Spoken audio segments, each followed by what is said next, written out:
What's poppin', everybody? It's your boy Snowy Kurama, and welcome to Week 7 of LBL Games of the Week. For those of you who need a refresher, this is a series where I'm going through every week of the LYCANROC Battle League Season 5 and picking out my favorite games from each of 3 skill-based divisions for the week, and then putting them up here on the channel. So if you guys are ready for that, go ahead and hit that like if you would like, and hit that subscribe if you would like to see more of this stuff. And let's go ahead and get into our dice roll. 1 and 4 will be midnight, 2 and 5 will be midday, 3 and 6 will be dusk. 1 for midnight. After long last, a channel goat, Tylord, is back on the channel against KJ. So we got a rain team, looks pretty solid. And then we have KJ's team, which is pretty decent. We have the Dragapult, an Amorous, Heatran, Fairy Dragon, Steel Core. Rotom Wash is definitely great in draft. We have the Glamora, which is annoying for hazards, but we have the Overquill and the Donphan over here for the toxic spikes, so it's not that big of a deal. And Mamo is a big ol' threat. Big beefy boy with a big ol' attack stat. Let's see how this goes. Okay, so we see Nerf Shifu. I didn't do leads, but I also wanted to see the Terras. So what do we think that KJ is going to lead against this Urshifu? I think he does Rotom Wash. And Tylord's Terra types look to be, I don't think he brought a Terra Captain this week. No, it doesn't look like he did. And KJ looks like Terra Poison Heatran. We see a Rotom. I did one of them. We got to Arcaludon on this thing. A nice little burn. Arcaludon doesn't really care unless it's body press, and even then I don't think it matters. Flash Cannon does absolutely nothing. I'm not sure the reason why that happened, but it did. Trick, we got an Assault Vest onto the Rotom, which is pretty decent considering this thing is just support moves. Then Lagging Tail. Arcaludon doesn't necessarily care too much about the Lagging Tail.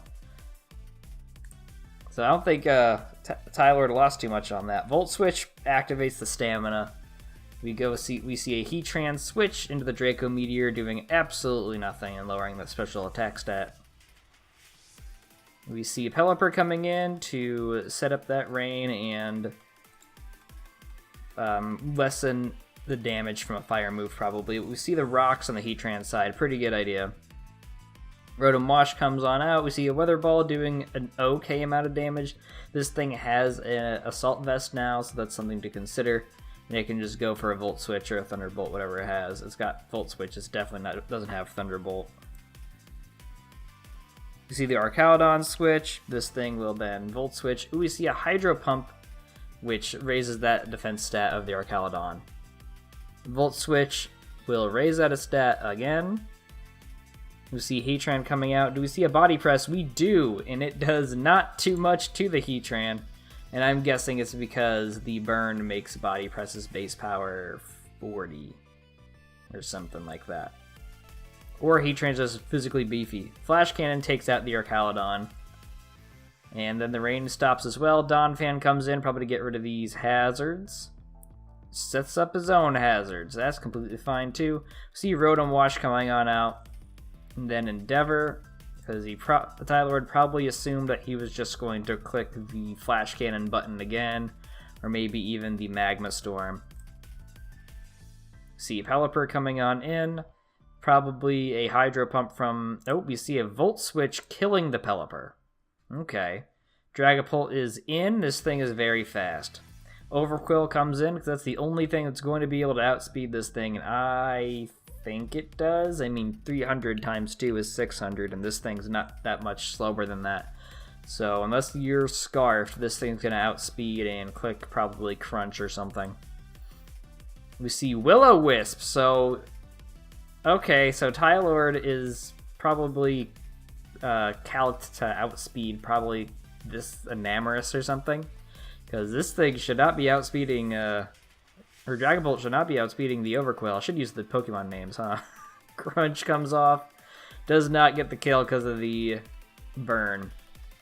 Heatran comes on in, probably to take another Crunch. Takes a Liquidation, actually. Very good read on Tylord's part, seeing that he would get into Liquidation. Probably also a great idea considering that the Dragapult is at 17, so Liquidation kills anyway. Probably kills the Rotom too. Maybe. Probably not. We see a Crunch off on the Heatran, taking that thing down. Overqwil has potentially only one turn of rain left, because I know Tylord likes the Choice Scarf. Draco Meteor onto the Protect. And then we see another Draco Meteor taking down the Overqwil. Now the Pult is down. This looks like -2. So Scizor is in now. Rotom comes in. We see a Trailblaze heightening that speed stat and getting rid of that Rotom too, which wouldn't really be much of a threat against the Scizor since it can't use its Trick or Will-O-Wisp attack anymore. Glimmora comes on in. We see a Bullet Punch come off, not doing enough damage, and we see a Toxic because KJ has the Corrosive and not the Toxic Debris. Dragapult comes on in just as a little sack to see what the Scizor wants to do. We see a Swords Dance come off on the Scizor. We see the Mamoswine coming on in. This thing takes a Bullet Punch, not very well since it's weak. We see an Amorous coming in. I'm assuming another Bullet Punch here. Yep, we see that. And then we see a Citrus Berry coming off. So Scizor has an extra turn of Bullet Punching even if KJ's Glimmora could somehow stand up to it. And that is the game. Great game to these Midnight guys. The Endeavor was really cool on who had it. The Don fan, Sturdy Endeavor, pretty good. Probably has some fear shenanigans going on there. Corrosive is really cool to see because steel types are annoying. So, great game to these Midnight guys. 1 through 3 is Midday. 4, 5, and 6 will be Dusk.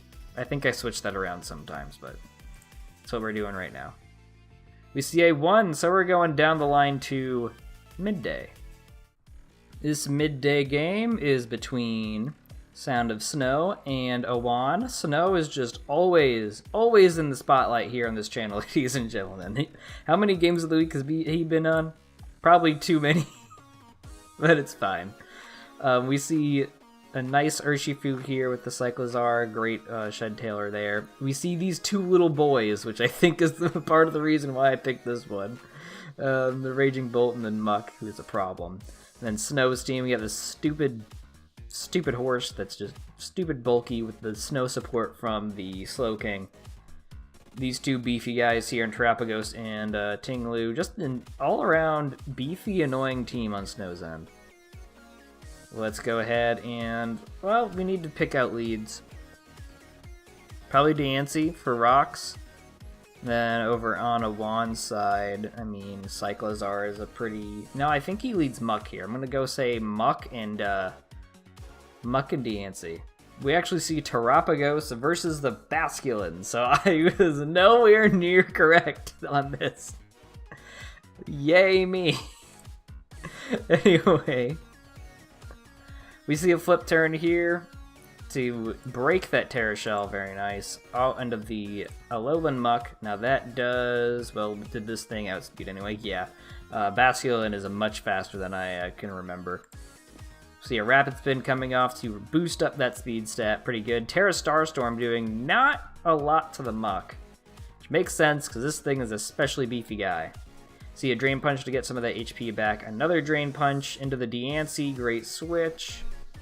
Then a knockoff into the Diancie as well with the big root. So that's going to, I think, well, the thought process was, since it's not doing it anymore, is Draining Kiss will be getting back a lot more HP, which is great because Diancie's HP stat is like 50 or something.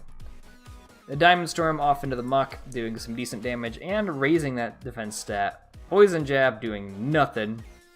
And Muck is going to sit here and probably just be fodder for the Diamond Storms. He does end up getting a poison off with the poison jab and poison touch combination, which is pretty good. We see the other little boy Trapinch here getting kissed. See an Earthquake doing quite a bit of damage, even though the Diancie is at +2 defense. An unfortunate crit comes off against this Trapinch. This Trapinch could have definitely killed off this Diancie. Probably get killed right back by anything else that comes in, but that's still very unfortunate that that the Trapinch went down there like that. Urshifu comes in and takes the place, and we see an Iron Head coming off, killing the Diancie. Glastrier comes in and takes the place. Terra Fairy.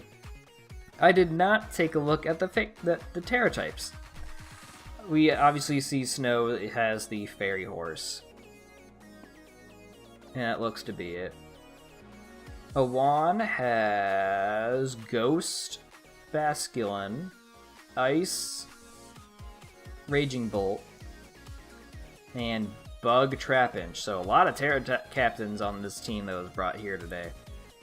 We see another Iron Head, which is still going to do a decent amount into the Fairy typing on Glastrier, but not even close to 2-hit KOing. No, it is close, but it's still not doing too much. But we see a flinch, which might make up for losing the Trapinch there to a crit. Cyclozar comes in, close combat, OHKOing this thing. I don't know what the thought process was on that, considering this thing is now a fairy. Maybe, yeah, I couldn't tell you. Maybe Awan was maybe thinking a switch to something or other. Maybe to Slowking, maybe to Terrapagos. We see Basculin coming in to take the place of Urshifu. Slowking comes in to take a Wave Crash, not very well. Terrapagos comes in, do we see another Wave Crash? We see a Flip Turn predicting that switch, very nice. Into the Raging Bolt, Terra Starstorm doing a chunk of damage, and then a Calm Mind so that we don't take as much damage for the next one. And we see the leftovers. Calm Mind, is this just a setup game? It is not. Terrapagos goes down to a Dragon Pulse. We see Manaphy coming on in, taking the boost from the Raging Bolt with the Wakan Berry attached as well. And then an Ice Beam not doing enough to the Raging Bolt, and it's able to take down the Manaphy with a Thunderbolt. Slowking comes in, we see a Thunderbolt come off, and a critical hit on that Trick Room. And then we see another Thunderbolt. I am unsure what happened there, but I'm thinking that Snow probably pressed the Chilly Reception button, which might be, what is it called? Lower priority. Very unfortunate.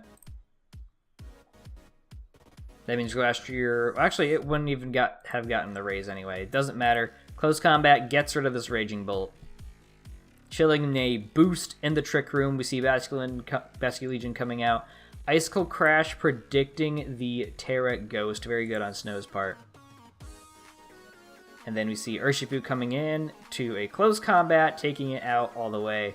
And that is a good game to our Midnight competitors. This was a very decent back and forth. Nice predictions on either side, even if one of them was thinking a little bit too hard at some points, and then the other one was kind of doing the same thing. Take Heart, or not Take Heart, Heart Swap is pretty cool here. Just seeing these two little guys was pretty cool. That's all I can say on that. Very good game to these guys. Last but not least, in the Dusk division, we have another channel friend, William D, who is Diamond 1996 on here, versus Blaze Gaming. William and I were in Dusk 2 seasons ago. We were also in the BRL, like season... whatever the most recent one was that I uploaded. I think he and I were in that division together. Anyway, he is here against Blaze. Let's take a look at the leads here. Probably Electrode, right? Because Electrode's always a pretty decent lead. Maybe the Swampert to set up some rocks. But if I had to pick between the two, I'd probably pick the Electrode. And then on William's side, I mean, Ninetales seems, never mind, not good. There's a lot of things I can just smack it very hard. So probably the Suicune. Yeah, Suicune versus Electrode. Let's see. We see a Swampert, just kidding, and a Sandaconda. Okay, so I don't know where I'm at when it comes to the leads this week, but it's definitely not here.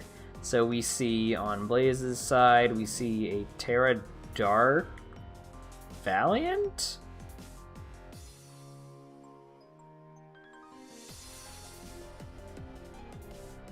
I'm confused. I sure hope he doesn't press Terra on this thing, because he can't be that. Fire on Electrode. Okay, so I can't tell. I cannot tell. Even slightly on Blaze's side, but then Williams, we see a Terra Water Sandaconda. And a Terra Fairy on the Skeledirge. So who the hell knows what Blaze is doing with his Terra types? I'm confused. See a Stealth Rock coming off of the Sandaconda and a knockoff to get rid of the Rocky Helmet. Very unfortunate to lose the Rocky Helmet this early, especially since Blaze has the leftovers to just get that HP back, more or less. We see a Glare coming off on the Sandaconda, which is pretty good into the Swampert, especially since we can't really get it toxic by anything on the team. And then into the Electrode it goes. We see a Taunt, actually. I was wondering if we were going to see a Leaf Storm, but we see a Taunt instead. Can't use a Rest, and that means a safe Leaf Storm for Blaze. Down goes the Sandaconda. We see the Skeledirge coming in.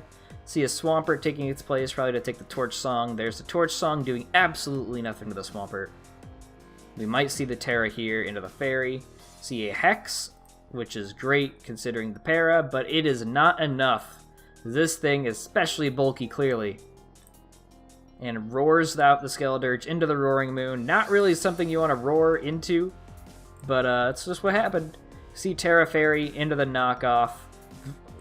Kind of sucks for Blaze that he just wasted the Fairy Terra, but it is what it is. We see the Skarmory coming on in, probably to set up the spikes, maybe even press up Body Press there. Yep, great big old defense stat, doesn't even need Iron Defense to still be a very good body presser. See knockoff here, getting rid of the Rocky Helmet, another Rocky Helmet on this side this time, getting rid of the Roaring Moon. Pretty good on Blaze's end. Ninetales comes on in to set up the Sun for Skeledirge, maybe? I don't know. Overheat, killing the Skarmory. See Garchomp coming on in. Are we going to see a setup of the rocks? We do. We see a Will-O-Wisp on William's side. Very, very nice, because this thing burned is another physical attacker, just out of commission, pretty much. Skeledirge comes on in to take his place. See a Swords Dance off on the Garchomp. Very scary stuff. Electrode comes in. Do we see a Torch Song? We do, which kills in the Sun. I don't even think it needed the Sun, if I'm being honest, because this thing is pretty dang strong. See Tyranitar coming in to get rid of that Sun. See a Will-O-Wisp again, hitting all the Will-O-Wisps, and Stone Edge only doing 15 to the Skeledirge. That is the power of burn plus being stupid bulky, ladies and gentlemen. Torch Song again on this thing, just to raise that special attack. I don't think that William has the Terra Blast. We do see that his leftovers got knocked. Earthquake doing nothing again, so William could potentially just press the Torch Song button over and over again on this thing. See Stone Edge again. He is risking the crit by doing that. Maybe we see a Hex here. We see a Slack Off instead. I don't know what the percentage is. Oh, a crit doesn't even do too much. We see a Hex here, probably stalling out the Sand, which is a pretty good idea. Another crit, and then the burn takes down the Tyranitar. Iron Valiant comes on in. What do we see William doing here? Is he going to switch? Close Combats does nothing to the Skeledirge. And we see a Slack Off to get all that HP back. This thing's just going to sit. We see an Encore coming off of the Iron Valiant, something that this Pokemon is very, very well known to do. But now William's stuck here, which is very unfortunate for him because he has a +3 Torch Songer, and he's no longer going to be able to stay in. Ninetales comes in to take its place, probably to get up that Sun. 4 more Torch Songs. Close Combat nearly takes him out. We see a knockoff coming in, taking off the Heat Rock, getting rid of that Ninetales. Sneasler comes on in. This thing outspeeds this thing. Sneasler outspeeds Iron Valiant. I need to say their names. So we were likely to see a Dire Claw or a Gunk Shot or something like that to take out this. Oh wait, there's a speed. So fake out, doesn't even matter. This thing will flinch. And then we see a Dire Claw, so oh, normal gem, Unburden. I completely missed that he was a normal gem. That's pretty good. Down goes the Iron Valiant. It is Garchomp versus the world, ladies and gentlemen. We see a close combat. Almost does the trick. Doesn't quite get there. And we see a Rocky Helmet as well as the Rough Skin taking down the Sneasler. We see Suicune coming on in. William pretty much got to pick what he is going to get the kill with, and he picked the Suicune. So that is good games to these guys. Very cool to see William get a win here. The Encore and Taunt combo from Blaze is pretty cool to see. Nice little Spadef Swampert as well. Normal Gem was really nice. This Skeledirge, immaculate. And that is your games. Let's get into some statistics. For Midnight, we have Guy's Iron Valiant with 14 and 4 kills and deaths, respectively. Iger's Iron Moth with 10 and 1. Lies of Jays' Salamence at 10 and 4. Smeffelham's Raging Bolt at 9 and 4. And Leganen's Hydreigon bringing up the rear with the same record of 9 and 4. Over in Midday, we have Awan's Raging Bolt at the top with 15 and 4. Ditto's Hisuian Arcanine in 12 and 2. Sound of Snow's Glastrier at 12 and 3. Holy Macaroni's Primarina at 11 and 3. And Ditto's Landorus with 11 and 4. In Dusk, we have Jeremy's Gliscor at 15 and 3. Mr. Ric Flair's Porygon Z at 15 and 4. Deadpool's Spectrier at 14 and 5. Egotistical Elekid's Terrapagos at 13 and 4. William D's Roaring Moon up there at 12 and 5. The standings for Week 7, we have Iger up at the top at 6 and 1. Martin Vitran at 5 and 2, just a win behind, but differential's not too far back. And Table Guy is at 5 and 2, much farther back, so Martin and Iger are clearly up at the top, and then we see some of the other guys still very good records, mind you, but they are not near Martin and Iger, so those guys are clearly locked in at this point, I would say. At Midday, we have Holy Macaroni at 6 and 1 plus 20. Ditto at the same record, and Sound of Snow just 5 off of the differential, so it's still pretty evenly matched between the 3 top guys in Midday. And everyone else is, well, the best is Driver at 4 and 3. So everyone else is just not as high as these 3. So they're pretty much locked in. And the other 5 slots could go to anybody. I think down to even me at the bottom ish if my opponents do really bad, and I do really good. Anyone's game at this point. And in Dusk, we have Boaz, 22 at 6 and 1 plus 17. Mr. Ric Flair, 5 and 2 plus 13. Rathmon, 5 and 2 at 11. And then everyone else in Dusk is pretty evenly spaced out. I also believe that anybody could grab, anyone from probably Roy Johnson on up could get the last couple of spots in Dusk. In our Pickems for Week 7, we see Midnight at 67%, a decrease from our 84 or 83, I think it was 80, one of the two, 83 or 84.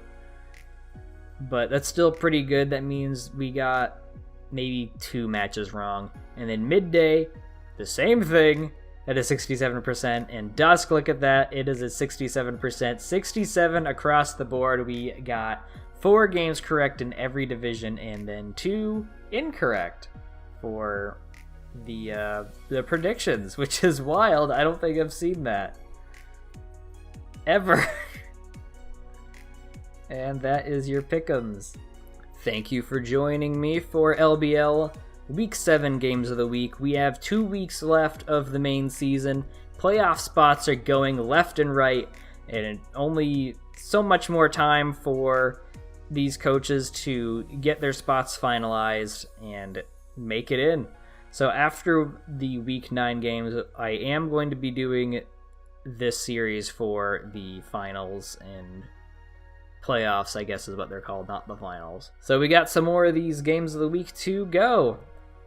Like this video if you have had a good time. Subscribe if you are new here, and of course if you'd want to, hit that bell so you know when it is. I am uploading this Draft League content and other things I've got planned for the channel. And with all that being said and more, this has been your boy, Snowy Kurama. I will see you for week 8 games of the week. Bye-bye.